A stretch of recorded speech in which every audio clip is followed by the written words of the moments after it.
The stats don't lie.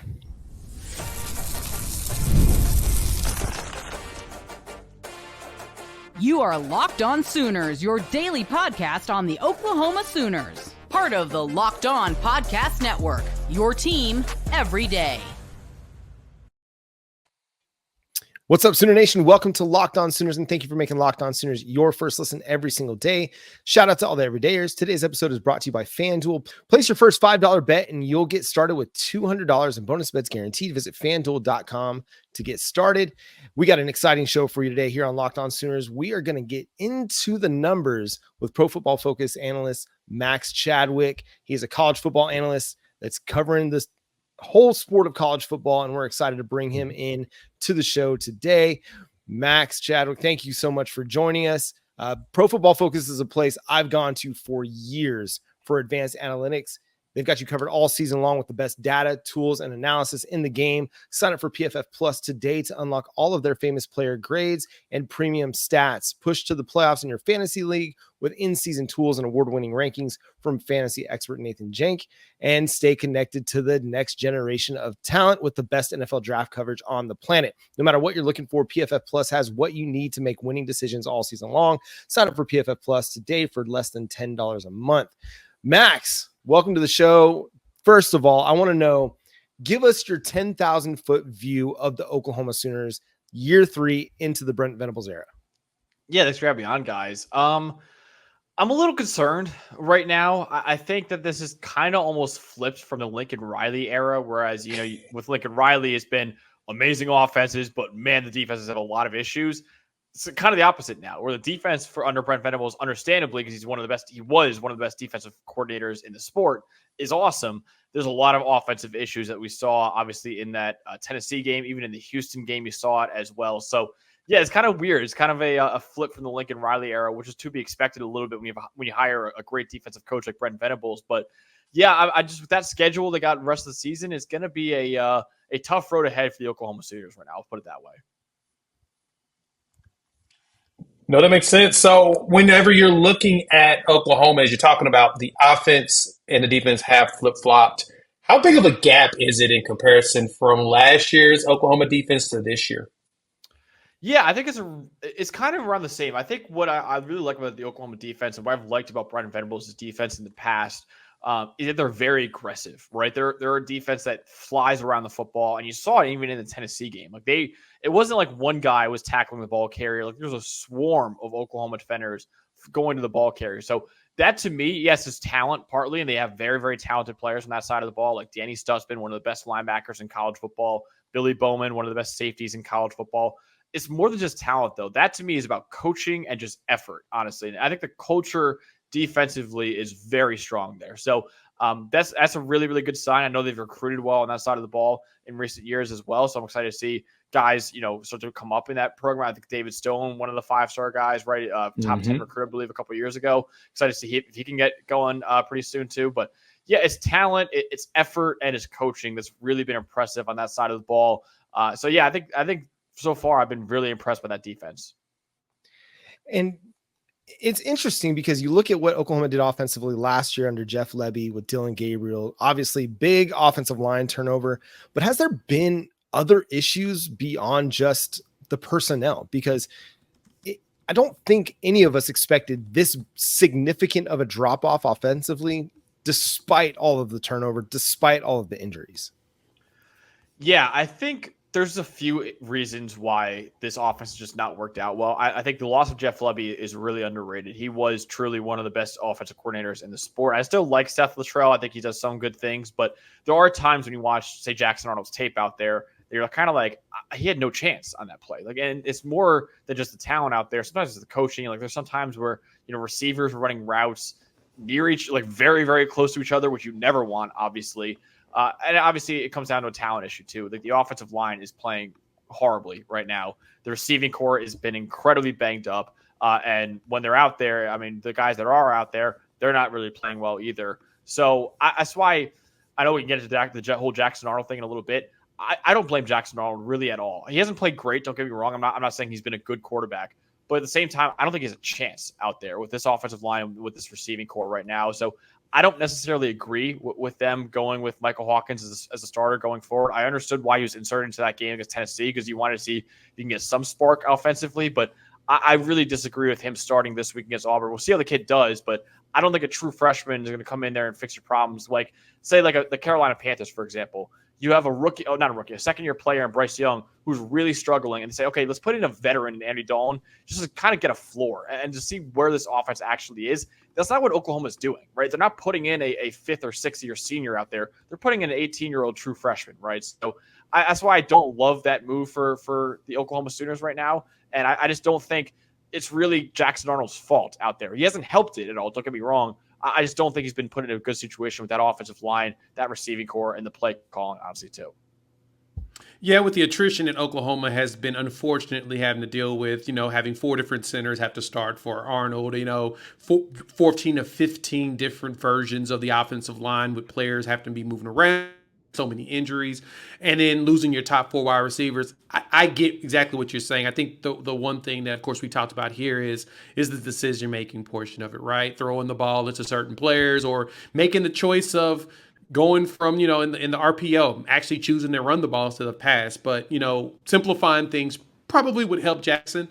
But I want to go back to the defensive side, right? Looking at the grades, Robert Spears-Jennings has really jumped out defensively. And I looked at the defensive piece. We're ranked like 4th in pressures, 3rd in pressures. My apologies. 3rd in the pressure grade for PFF in college football. When it comes to that grade itself, how do you guys provide that number to determine what that pressure means for a player or in a team? Yeah, so basically, obviously, a pressure is anytime he can get to the quarterback. And Robert Spears-Jennings, I know he's a safety, but he's played pretty well. He's actually has a couple pass rush snaps that have been pretty impressive. It's only 5 pass rush snaps this year that we've seen from him, but he has actually gotten home a couple times, which has been impressive. Obviously, already has a sack on the season too. So, pressures on anytime you get to a quarterback, and we try to look at those numbers. And we always say, sacks are not the best stat for looking and judging how good a pass rusher is. It's the sexiest stat, that's for sure. But pressures, because of how much more there are, right? How many more plays there are where you're actually getting – we're not saying sacks are the most valuable thing a pass rusher can do. I'm not denying that. But you're judging a guy off of 10 plays a year when he has like 300 snaps as a pass rusher. So if he sacks a quarterback 10 times and then does nothing else for his other 290 snaps, he's not really a good pass rusher. That's just, he got home 10 times. He got lucky 10 times. But pressures are way more stable because obviously it's a way bigger sample size. So that's something that we try to look at more is, okay, yeah, you could get the sacks and that's really good and they're very valuable, but pressures are more stable year over year and kind of do tell who actually is a really good pass rusher. And even more than that, because sometimes you could beat your offensive lineman and not get a pressure because a quarterback gets rid of the football that quickly. We also track how often you just straight up beat your offensive lineman. And that, I think, is the best stat for judging a pass rusher is pass rush win rate, which is, quite frankly, are you beating the guy who's blocking you? And if you do that, you get a win. So I think pass rush win rate, even more than pressure rate, is the best stats to use for judging a pass rusher. But yeah, it all tells a story, right? And I think sacks are the most basic level of it. Pressures are a lot better than it, and even more so than pressure. I think pass rush win rate is, in my opinion, the best stat to judge a pass rusher by. So you look at a player like R. Mason Thomas, who has probably the most tools of anybody on Oklahoma's defensive line as far as a pass rusher is concerned. He's got a pass rush win rate of 16.1%. Where does that equate among college football pass rushers if you've got a win rate of 16.1%? That's pretty good. 16.1% is pretty solid. It's not like elite by any means. Usually the really, really amazing guys are getting into that 20s, and even sometimes the truly special guys are getting to the 30% pass rush win rate. But 16% is solid. It's definitely not a bad number by any means. That's about where you expect like a normal or even above average pass rusher to be at. So yeah, Mason Thomas has had a pretty good start to his season. And obviously 16% pass rush win rate is, like I said, really solid. So like I said, the elite guys are really in the low 20s, mid 20s. And then the truly like, oh wow, this is one of the better seasons we've seen is like the high 20s and low 30s, honestly. We're going to get into some more issues on the offensive side of the ball. We'll talk more defense a little bit later in the show to talk about some of these big time playmakers that Oklahoma's got on the defensive side, but we got to figure out what's going on with the run game, man. That run game is a problem. We'll do that next, coming up here on Locked On Sooners. Hey, NFL fans, you can start the season with a big return on FanDuel, America's #1 sports book. So when you get a hunch in the middle of the game, you can check out the latest stats, view play-by-play, and so much more on the same page where you place your bets. Like right now, Oklahoma is a 1.5-point favorite on the road in Auburn.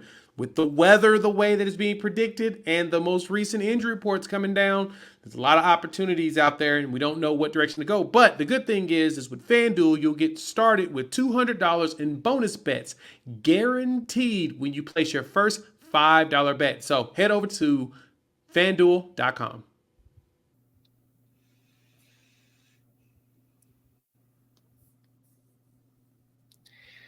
I don't know if I've seen an Oklahoma Sooners running game that has been as bad as this one has been this year. They're averaging 3.6 yards per carry. I had to go back to 2010 when they averaged 3.3 yards per carry for a season, but they had a dude named DeMarco Murray running the football, and he ran for 1,200 yards.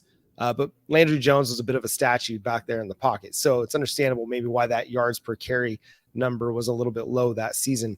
Talk to us about the Oklahoma Sooners running game and what you're seeing out of it and why it's not working in 2024. So the running backs themselves haven't helped. There are guys I like there. Obviously, Taylor Tatum's a guy that was super highly rated coming out of high school. I think he's got a bright future ahead of him. The one thing I'll say, though, and this is why we don't say running backs don't matter at PFF, but why you got to look at more than just running backs when you're evaluating run games.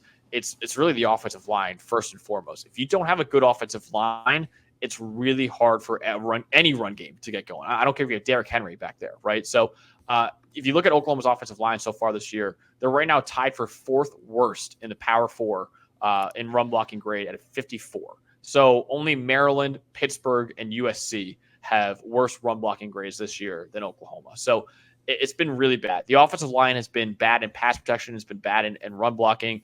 And like we've seen, I mean, they've lost a ton of their starters, I believe all their starters from last year in the offensive line, and you're seeing it right now. They're really struggling to find their footing in the pass game and in the run game. So yes, the running backs themselves have not been great, but I do think it's more than just that. I think that the run blocking has not been great. And honestly, if you even want to look at the running backs in terms of pure rushing grade, Oklahoma's the worst in the Power 4 right now. So they have the worst rushing grade in the Power 4, the 4th worst run blocking grade in the Power 4.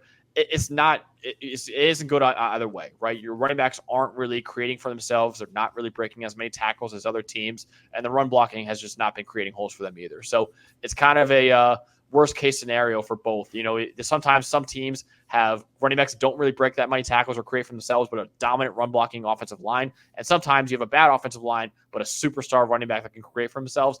Oklahoma doesn't really have either of those things right now, which is why you're seeing the run game being one of the worst you've seen in recent years. Ooh, that's just painful to hear. So, but on the pass blocking side, I mean, what's your thoughts on Oklahoma there? I know that Oklahoma's pretty low in comparison. It's just been flux on the offensive line just in general. But pass-wise, what are you all seeing there as far as the grade and how they kind of rank amongst others in the Power 5 and Power 4, I guess you could say? Yeah, it's a little better than the run blocking. The run blocking, like I said, was 4th worst in the Power 4. Right now, they're 12th worst in pass blocking grade, which is, again, not good, considering there's 70 Power 4 teams, if you want to count the Pac-12 in Power 5. But, so it's not great still, but it's still a little better than the run blocking right now.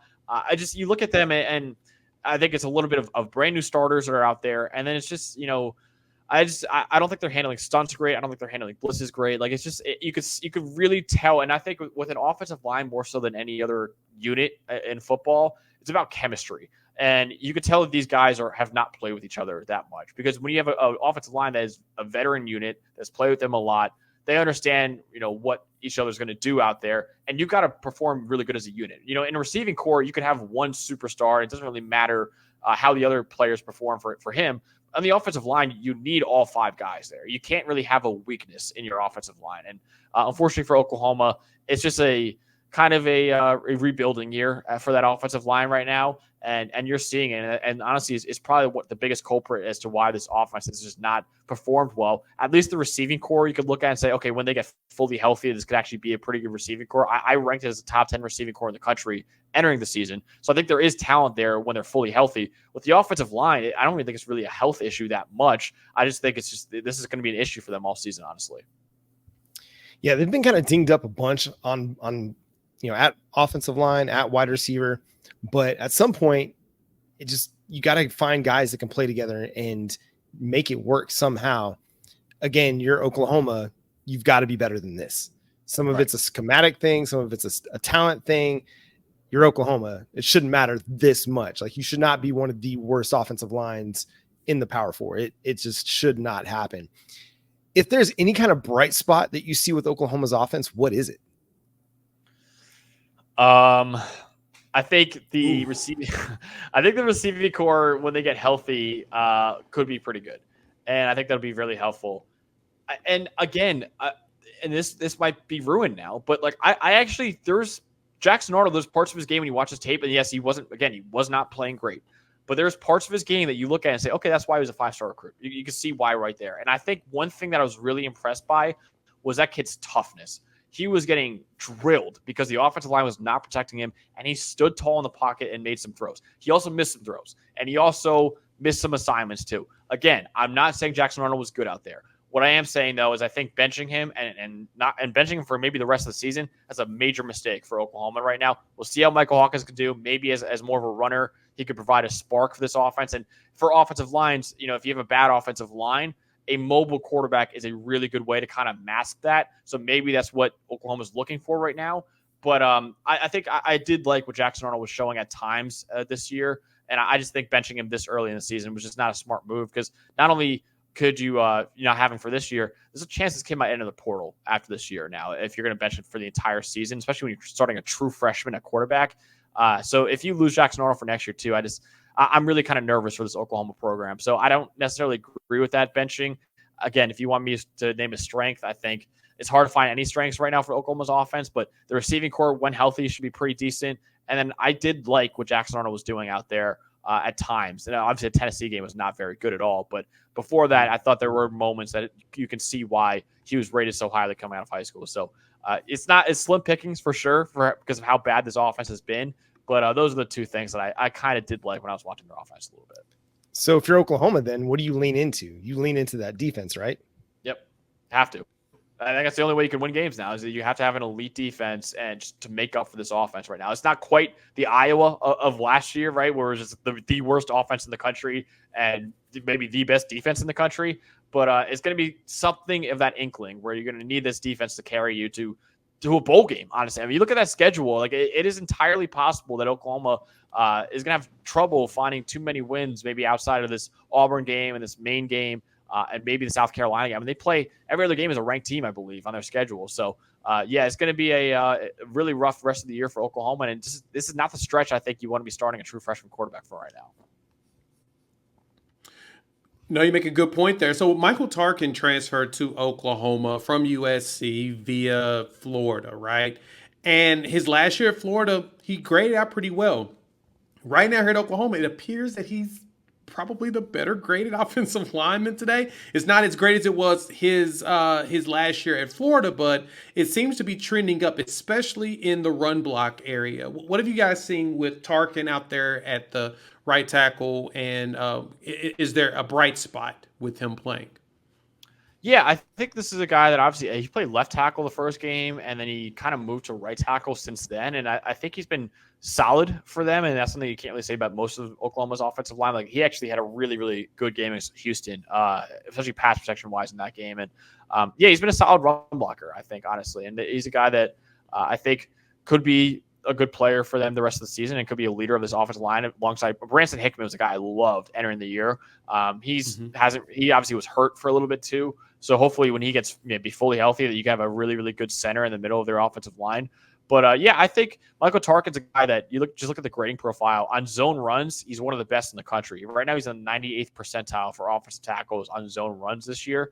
So yeah, he's been really good on zone runs. Hasn't been as good on gap runs, but he can get out there and move really, really well. He's a really, really good athlete too. So yeah, I like Michael Tarkin, and like I said, he's been one of the few okay players on that offensive line, decent players on that offensive line, and they're probably going to need him to step it up a little bit more to kind of mask some of the other players on this offensive line.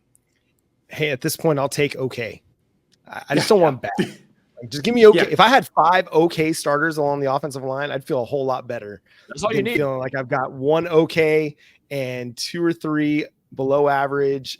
It's a unit kind of coming together. Hopefully they find a stride here in the next few weeks before they have to play Texas on October 12th. Let's lean in more to the defense. Let's talk more about what has made them so special, the individual players that have done that, coming up next here on Locked On Sooners.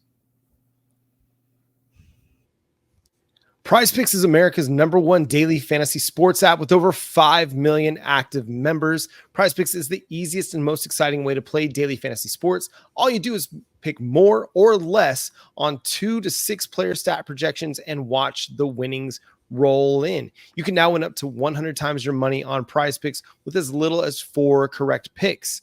Want to play PrizePicks alongside Drewski, Joe Budden, and MMA champ Sugar Sean O'Malley? You can now find community plays under the promos tab of the app to view entries from some of the biggest names in the PrizePick community each week. You can go and pick the wide receiver your favorite wide receiver, pick more or less than what he's projected to get, like a Tyreek Hill for more than 90 receiving yards and a Dak Prescott for more than 263 passing yards. You combine stats and you can even multiply your winnings. So download the PrizePick app today and use code LOCKEDONCollege and get $50 instantly when you play $5. That code LOCKEDONCollege on PrizePicks to get $50 instantly when you play $5. You don't even need to win to receive the $50 bonus. It's guaranteed. PrizePicks, run your game.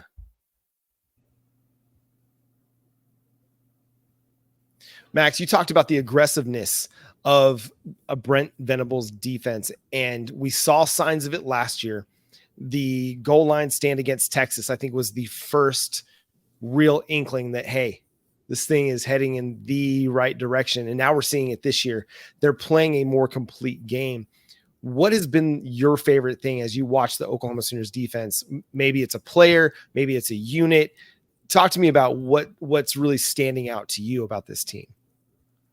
Yeah, I think there's just everything. And like I said before, I love their tenacity. It's not, oh, okay, this guy would make the tackle and I don't really have to hustle over there because I know he's going to make the tackle. No, it's all of them are going over to that football and trying to just swarm that ball carrier, honestly. And I think that's, again, it's a talent thing. It's an effort thing. And there's also a coaching thing for them to be able to do that. So I've loved what they've done so far defensively, especially in the run game. I think it's been a really, really solid run defense so far. So I really, again, this has been the bright spot of the Oklahoma team and why they're still currently ranked right now, why I'm not totally selling all my stock in Oklahoma. So I think that's been a really, really good sign for them so far. So, yeah, I think just that the pass rush has been really good. Right now, they're 3rd in the country in pass rushing grade, only behind Ole Miss and South Carolina. And Ole Miss, honestly, they haven't really played too many good teams yet, so that probably will go down. So Oklahoma has been one of the best pass rushing teams in the country. So, yeah, I think that's been really impressive so far. So the front 7 for Oklahoma, I've really, really been impressed by. I think there's a little bit of things to clean up in the secondary a little bit, although some of the players there are playing pretty well. But I think that this front 7 is really why this defense has been so good so far this year.